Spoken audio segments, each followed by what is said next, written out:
நம்ம அரசியலுக்கு வர்றதுக்கு முன்னாடி அட இவரெல்லாம் வரமாட்டாரியா, அவரே வரல இவரே வரல, இவருங்க வர போறாரு அப்படின்ட்டு நிறைய பேர் ஜோஷியம் சொன்னாங்க. அப்புறம் நம்ம கட்சியினுடைய பேர் அறிவிச்சதுக்கு அப்புறம் பேரு தானே அறிவிச்சிருக்கிறாரு, மக்கள் கிட்ட பேர் வாங்கணும்ல, அதெல்லாம் முடியாதுன்னாங்க. அப்புறம் ரொம்ப முக்கியமா மாநாடுலாம் எவ்வளவு பெரிய விஷயம், அதெல்லாம் இவர் ஒத்தால எப்படி பண்ண முடியும், சும்மா பக்கத்தில் புஷியானதை வச்சுக்கிட்டு மாநாடுல எப்படி நடத்தி காட்ட முடியும், அதெல்லாம் அவங்களால முடியாது. அப்புறம் மழை பெஞ்சு எல்லாத்தையும் கெடுத்துரும், ஏன் என் கூட இருக்கிறவங்களே கூட தான் சொன்னாங்க. அதுக்கப்புறம் என்ன நடந்துச்சுன்னு உங்க எல்லாருக்குமே தெரியும். இப்ப புதுசா ஒண்ணு சொல்ல ஆரம்பிச்சிருக்கிறாங்க. அது என்னடானா, ஆட்சியை பிடிக்கிறதெல்லாம் அவ்வளவு ஈஸி இல்லை இல்லையா.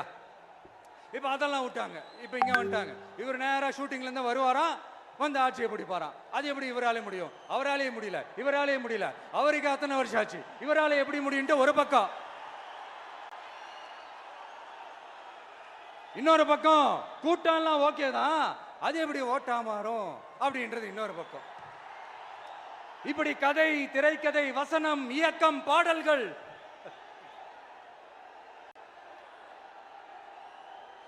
அதனால இந்த அரசியல் ஆய்வாளர்களுக்கு நான் சொல்றதெல்லாம் ஒன்னேதான், நல்லா கேட்டுக்கங்க.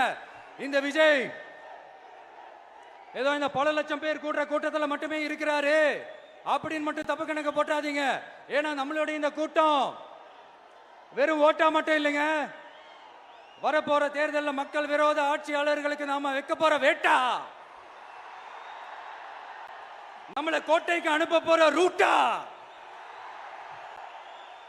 இருக்க போதுன்னு சீக்கிரமாவே தெரிஞ்சுப்பீங்க.